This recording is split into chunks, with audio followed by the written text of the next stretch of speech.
Je m'appelle sœur Claire Hélène Marie, j'ai 33 ans.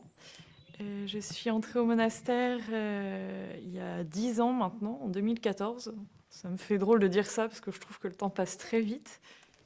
Je m'occupe de faire les plantations. On cultive notamment pas mal de fleurs pour fleurir la chapelle, un petit peu de légumes, des tomates. Puis après, il y a tout l'aspect entretien, donc arracher les mauvaises herbes, passer la tondeuse.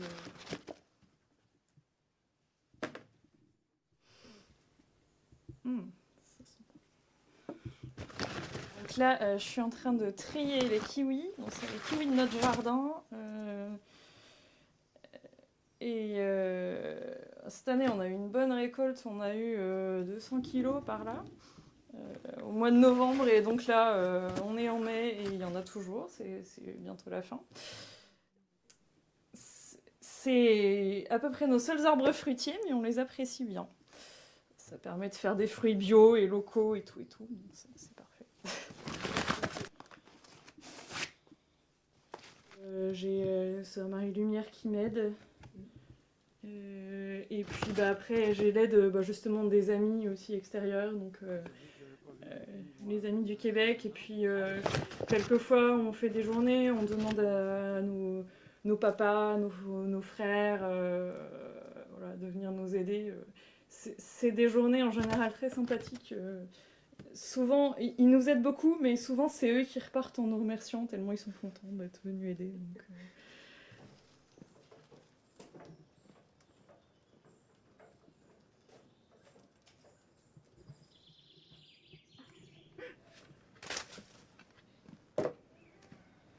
Alors,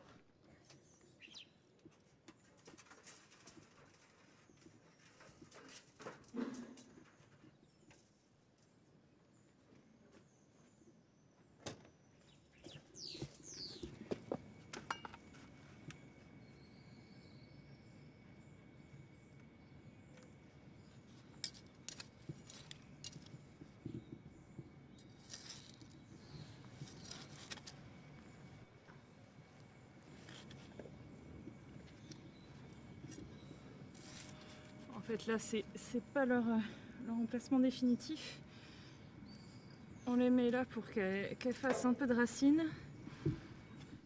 Sinon, c'est les gènes dominants qui prennent toute la place.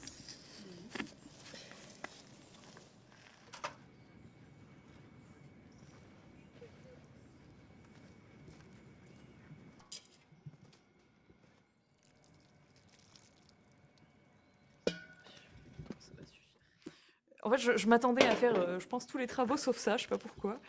Et en fait, moi, je suis originaire de la campagne, donc je me suis assez vite retrouvée. Et au final, je suis très heureuse de faire ce travail que j'avais pas choisi et que j'ai reçu aussi. Et c'est encore plus beau, je trouve.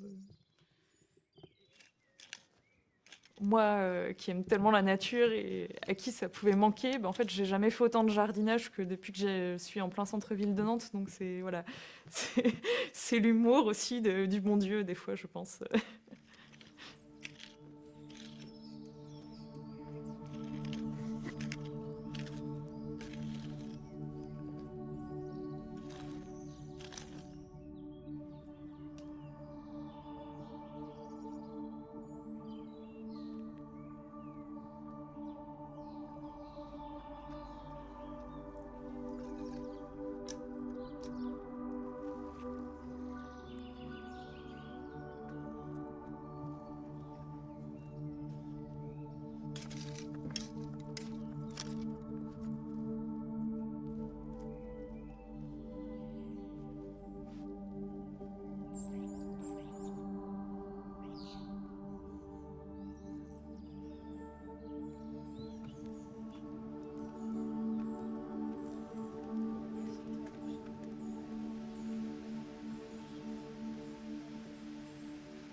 Je m'appelle Sœur Marie-Noël.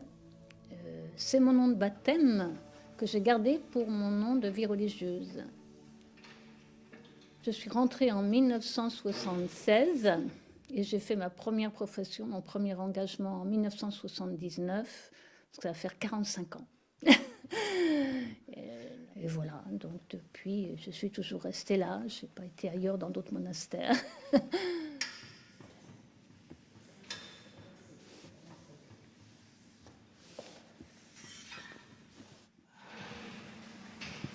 Toutes les semaines, on fait un ménage comme ça.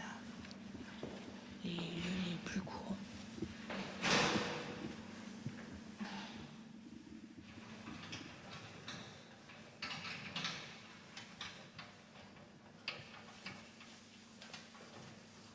Une grande joie, c'est de vivre justement dans une vie fraternelle où on s'entraide, c'est qui donne une force, parce qu'on a toutes des limites, des fragilités, j'en ai pas mal en France, voilà. Mais quand on fait ensemble des choses, même matériellement, quand on fait un ménage ensemble, ça va beaucoup plus vite, ça nous dynamise, ça. Bon, il n'y a pas très longtemps qu'on a mis ensemble, faire 1 heure de ménage tout ensemble le samedi, au lieu de faire chacun dans son emploi, de son service. Bon, c'est beaucoup plus dynamisant.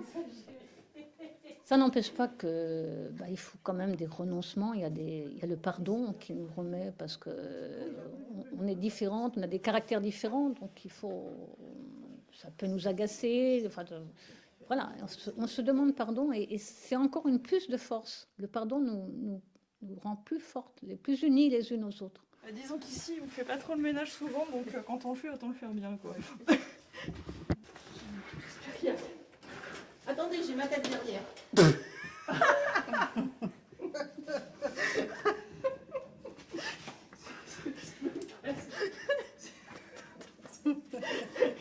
Qu'est-ce que t'as laissé traîner ta tête partout? Attends, il n'est pas droit, normalement, s'il y a quelque chose qui ne va pas là. C'est pas tellement un renoncement, mais c'est les exigences de notre vie, notamment la vie communautaire, fait que voilà, on a aussi à chacune à arrondir les angles, à accueillir l'autre telle qu'elle est. Donc ça, c'est des choses quelque part qui nous rabotent au quotidien et qui mais qui aussi nous font devenir meilleurs, je pense, vraiment. En principe, quand vous rangez, ces cajots bleus doivent rentrer. Si ça rentre pas, c'est trop ça. Oui, si, ça va rentrer. Il y en a toujours en de toute façon, il ne faut pas qu'on remplisse trop les étagères parce qu'il y a les infections. On est bousculé parce qu'on est toujours ensemble et on ne peut pas aller se divertir, hein, changer les idées. Alors ça nous ramène effectivement à ce que nous sommes, à ce que nous... mais c'est beau parce que ça nous ouvre le cœur avec beaucoup plus d'horizons, avec la prière de l'Église qui nous ouvre à tous les aspirations du monde. Voilà.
Accorde-nous de déployer toutes nos énergies pour le Christ, notre Seigneur.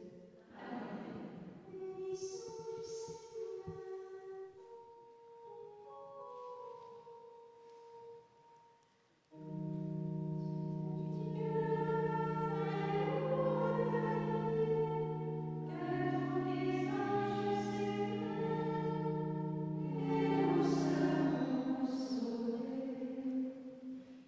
J'ai l'impression, pour moi, toujours que le Seigneur était présent à ma vie. Quand j'étais enfant, j'habitais dans un village et il y avait une grande croix dans mon village. Et moi, comme j'étais un peu de santé fragile, je n'avais pas le droit d'aller avec les autres enfants.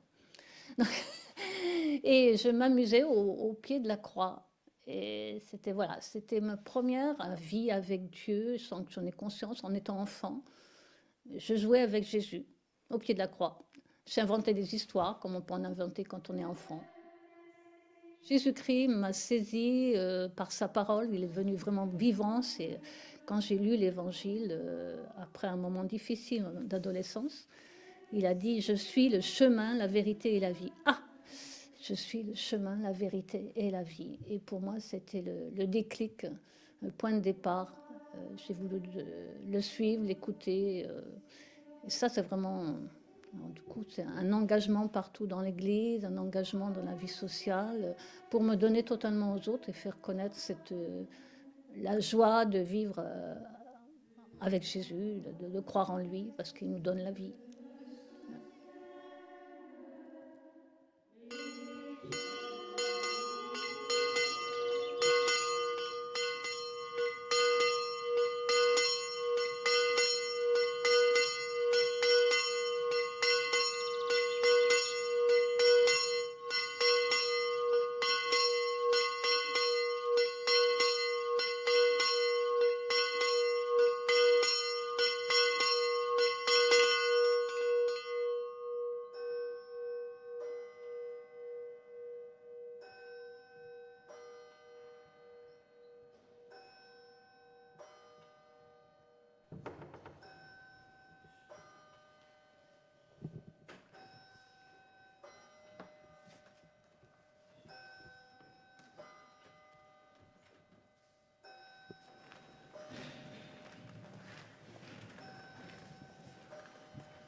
vous aussi, frères et sœurs, de prier pour moi, le Seigneur notre Dieu. Au nom du Père et du Fils et du Saint-Esprit. Le Seigneur soit avec vous. Et avec votre esprit. Le temps des fêtes étant fini, nous sommes dans le temps appelé en français ordinaire. Une mauvaise traduction, bien entendu, du missel romain latin qui dit que c'est un tempus per annum. L'Eucharistie, la messe, enfin, de se rassembler tout ensemble, c'est là qu'on puisse tout ensemble notre énergie, notre force, notre vie. J'aime beaucoup, voilà, c'est vraiment le sommet, le source et le sommet, comme dit la liturgie, mais pour moi le sommet de la journée. Prenez et buvez-en tous, car ceci est la coupe de mon sang. Ma relation avec Dieu, effectivement, elle grandit toujours. Suivant les étapes de la vie et les moments, il y a une relation avec le Père ou le Fils ou l'Esprit Saint pour être en communion avec Jésus et qui nous entraîne vers son Père. Pour moi, c'est ça l'essentiel. C'est que petit à petit, j'ai essayé de mettre un peu en résonance les 3 points essentiels que sont la vie chrétienne, avec 3 C, la vie chrétienne, la crèche, la scène, c'est-à-dire le dernier repas de Jésus avec l'Eucharistie, et la croix. Et c'est là que je reviens toujours, c'est là que se forge ma foi, petit à petit ma relation. Ces 3 mystères qui ne font qu'un, qui se déploient dans l'unité. Mais pour moi, c'est important de revoir ces 3 moments, la crèche, la scène et la croix. Ces 3 moments où je me sens bien dans cette relation.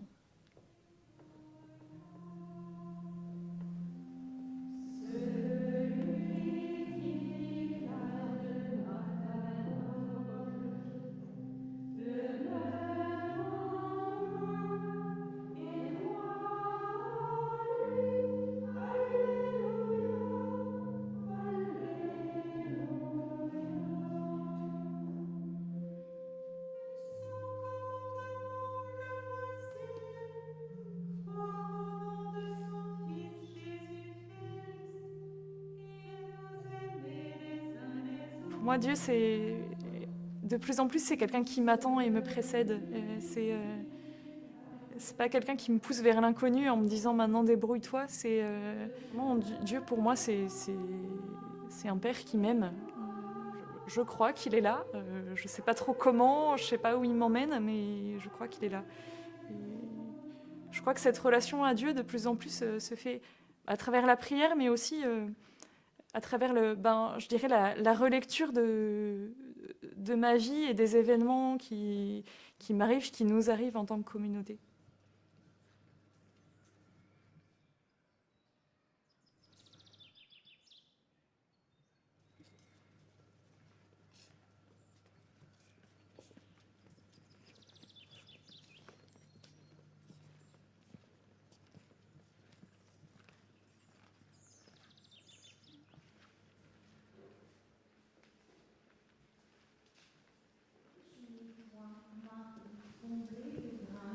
Le Seigneur est avec toi. Tu es bénie entre toutes les femmes, et Jésus, ton enfant, est béni. Sainte Marie, Mère de Dieu, prie pour nous pécheurs, maintenant et à l'heure de notre mort. Amen. Comble-nous de tes bénédictions, que nous puissions nous aussi faire largesse envers ceux qui attendent ce signe de ta bonté. Par Jésus le Christ, notre Seigneur. Amen.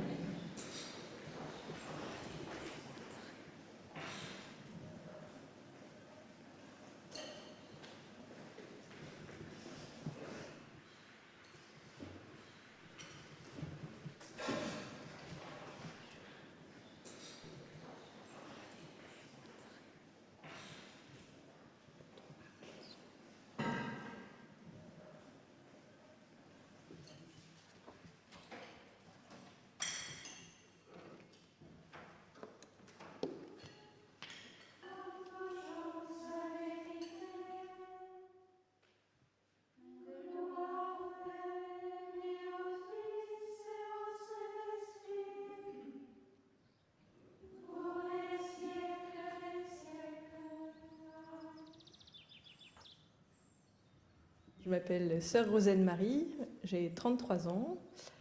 Voilà, ça fait 10 ans que je suis entrée au monastère cette année. Je suis l'aînée de 5 enfants, des parents qui pratiquaient, et en fin de compte, voilà, ils nous ont transmis aussi cette foi. Les petits poils, hein, du coup, qui vont après dans l'eau, sinon dans les vases, et ça fait du dépôt dans le fond. Voilà. Donc quand c'est un vase transparent, ça se voit tout de suite, et ça fait des poissons dans l'eau.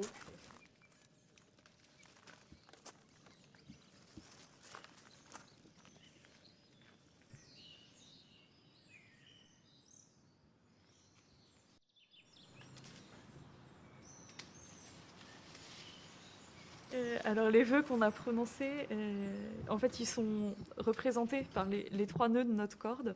Faire des nœuds à une corde, c'est plus facile pour grimper. Et voilà, c'est aussi un rappel de notre engagement. Donc c'est les vœux de pauvreté, chasteté, obéissance. Donc le vœu de pauvreté, ou de rien en propre, comme dit saint François. Il y a d'abord la simplicité, voilà, côté de sobriété, comme on parle aujourd'hui. Parce qu'au départ, on disait, c'est la pauvreté, voilà, simplicité, pour moi c'est la même chose.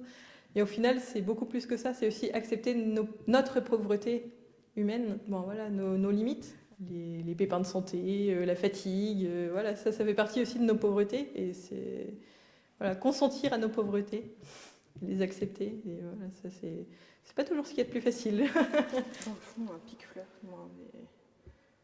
un socle. Le vœu d'obéissance, je le vois plutôt comme la dépendance, en fait. Ne pas être indépendante, justement, mais toujours en dépendance et en relation avec les unes et les autres. L'obéissance permet le dialogue et de savoir, voilà, est-ce que c'est ma volonté propre, voilà, moi qui veux ceci, ou est-ce que c'est justement pour le bien commun, ou est-ce que c'est parfois c'est faire un acte de foi en se disant aussi, voilà, on m'appelle à ça, et je fais confiance, si on me le demande, c'est que je peux en être capable, parce qu'en général on ne demande pas quelque chose qui est au-dessus de nos forces, voilà. Et ce qui nous fait aussi sortir de nous-mêmes, en fait. On ne reste pas dans notre petit cocon, voilà, ce qui permet une sortie de soi. Ce qui va avec le vœu de chasteté, justement, qui touche au niveau de la relation, la juste relation et la non-domination, justement, de ne pas mettre la main sur telle personne. Et voilà, essayer, en tout cas, d'être toujours dans le recevoir. Voilà, je reçois l'autre, je ne mets pas la main dessus. Normalement, c'est ça. Mais c'est tout ce qu'ils m'ont donné. Si je mets un papier très jaune en dessous, ça pourra le faire. Avec Sœur Elisabeth Marie, en fait, qui m'a montré comment faire. Voilà, puis en faisant des livres, des ratures, on refait aussi, et voilà, après à la fin, ça rentre petit à petit. Donc là, la couture, c'est vraiment l'étape un peu de patience, parce que chaque livre, c'est 1 heure à peu près de couture. Elle en faisait sur une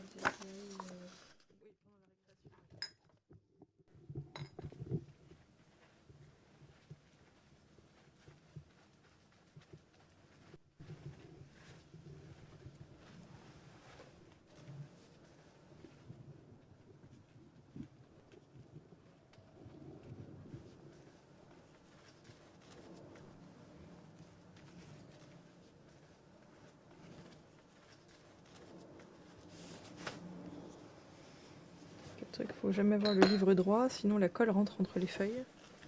Donc là, il faut lisser en fait toutes les feuilles pour faire un bon arrondi, pour que le dos soit joli, pour pouvoir faire la dorure après, pour écrire l'année, pour le registre de la paroisse.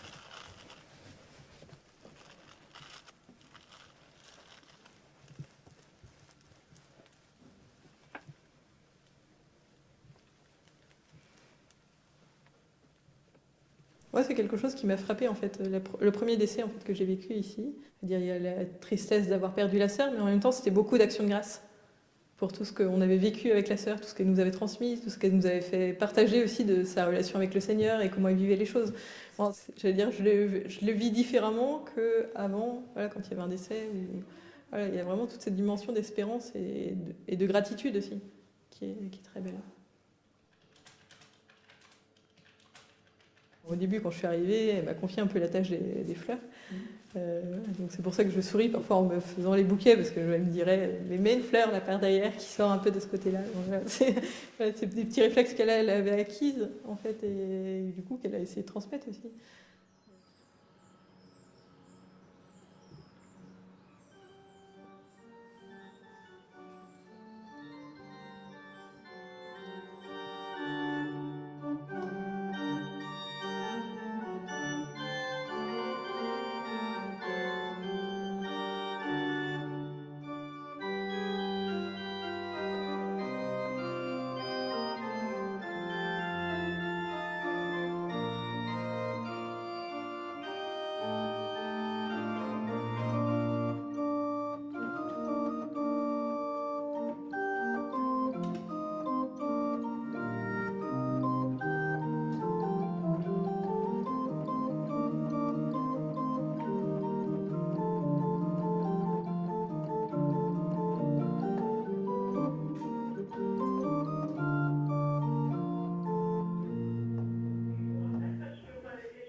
C'est encore nous, maintenant que tu as fini tes messages. Non, mais je suis en train d'écouter les messages au répondeur. C'est encore une fonction de l'accueil. Les gens qui appellent, souvent ce sont des intentions de prière. Beaucoup de malades qui n'ont... Ensuite, il y a des mariages qui sont recommandés, souvent du beau temps, puis aussi quand même que le mariage soit heureux et solide. Mais il y en a qui viennent à l'accueil, là, donc qui nous apportent des choses. Ça peut être des offrandes, des légumes, des œufs pour le beau temps, encore pour le mariage, ou autrement qui viennent nous parler comme ça pour... se confier des intentions, la famille, quelquefois c'est une première rencontre avec un monastère, donc c'est important d'avoir un accueil bienveillant.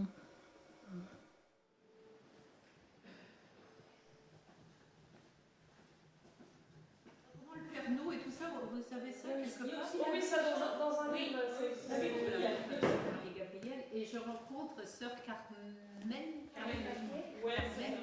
J'ai reçu 3 visites cet après-midi. Préparez-vous à bien prier parce qu'il y a 2 mariages samedi qui viennent là. Alors on recommande ces 2 mariages, pas forcément pour qu'il y ait du beau temps, bien sûr ils veulent du beau temps, mais surtout pour bien prier, pour que... C'était vraiment spirituel, c'était vraiment... J'avais préparé une devinette. Combien avons-nous de cardinaux en France? Cardinaux, attends, français. Français. Combien avons-nous encore de cardinaux français?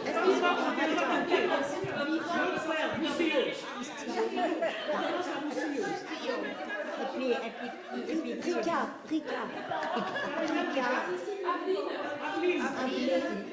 Ah oui, il est toujours en vie. Oui, bah, je dirai les âges tout à l'heure. Moi, si je trouve pas, Ricard, 23. Ah oui. Elle est mignonne, là, elle te sourit, regarde là. Oui. Oui, enfin.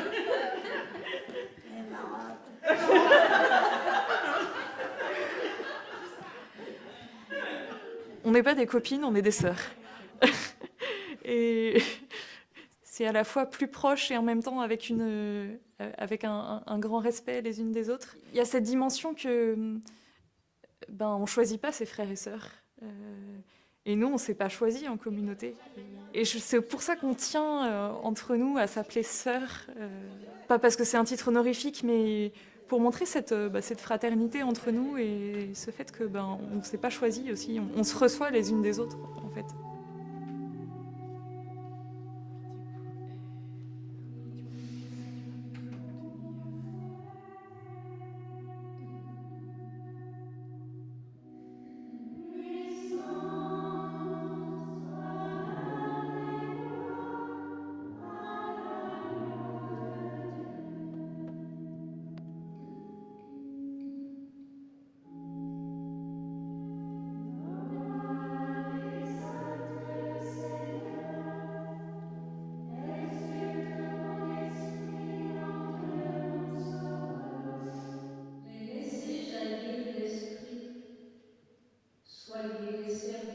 Dans mon cheminement religieux, j'ai eu des moments difficiles, disons, c'est vrai, une remise en cause, effectivement, de ma foi, mais c'était à cause aussi d'un problème, disons, de santé. Tout était un peu mélangé, mais tout est un peu mêlé dans tout ça, hein. Voilà, donc remise en cause de ma foi et même de la vie, hein. Ça a été très, très difficile.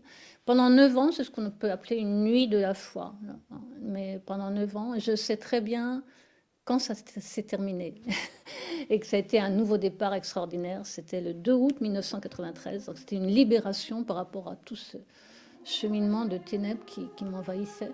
Et le voyage spirituel, l'aventure spirituelle, c'est pas rien, hein. En haute mer, il y a des tempêtes, il y a des mais en même temps, c'est beau, quoi.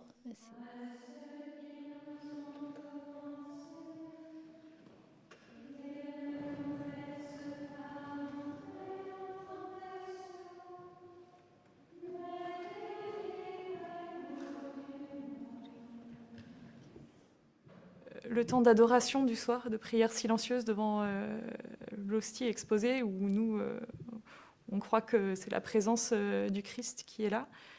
Alors, en plus, c'est au terme de la journée, donc on peut remettre vraiment sa journée au Seigneur. Et puis, ça me décentre de moi-même. J'aime beaucoup cette expression de Sainte Claire qui dit que le Christ est un miroir pour nous. C'est beau pour moi, à chaque fin de journée, de me recentrer sur lui et un temps gratuit devant lui.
J'ai cherché d'abord un monastère de vie contemplative. Je voulais me retirer un peu avant d'entrer, hein. Je percevais un appel à la vie religieuse, mais je voulais faire une retraite. Et c'était le seul monastère qui accueillait des jeunes en retraite à l'hospitalité. Donc je suis là. Et là, j'ai découvert Sainte-Claire. Et voilà, donc ça correspondait bien avec les aspirations que je portais en moi. C'est de vivre l'Évangile, cet amour du Christ pauvre et crucifié, cet amour passionné. Mais voilà, Sainte-Claire je crois que c'est elle qui m'a choisie. Voilà, c'est vrai, et puis elle est devenue ma sœur, mon amie. Enfin, au fur et à mesure, j'ai appris à la connaître ici.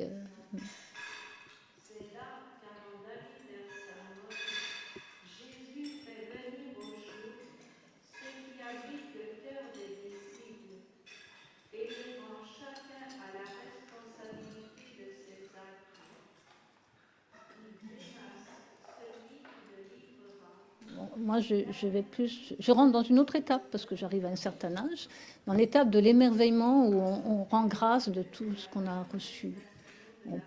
Voilà, c'est une belle étape.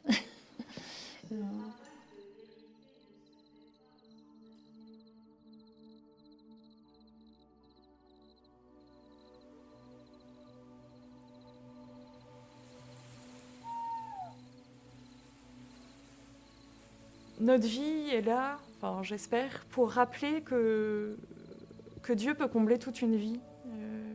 Oui, que Dieu suffit, que l'amour de Dieu suffit. Ça passe par des choses très quotidiennes, mais voilà, quelle que soit notre vie d'ailleurs, parce qu'il n'y a pas besoin d'être religieuse dans un couvent pour le vivre, mais notre vie, je pense, est là pour le rappeler de manière particulière.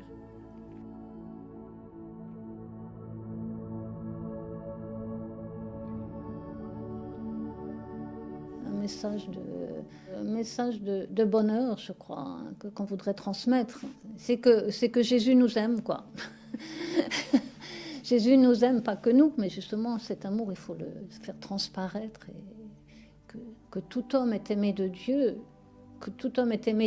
et qu'il s'est donné jusqu'à mourir pour notre salut, c'est-à-dire pour notre vie en plénitude. Le salut, peut-être que ça veut plus grand, peut dire quelque chose, mais pour notre vie en plénitude, il s'est donné totalement.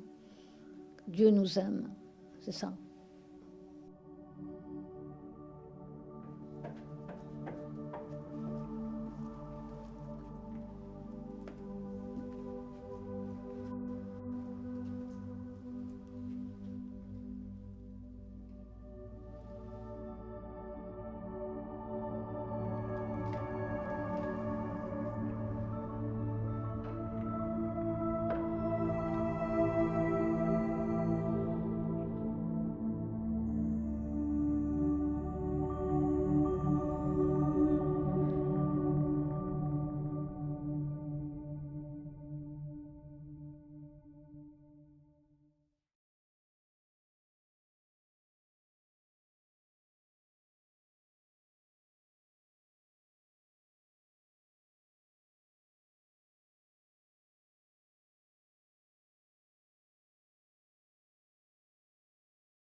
Ça va?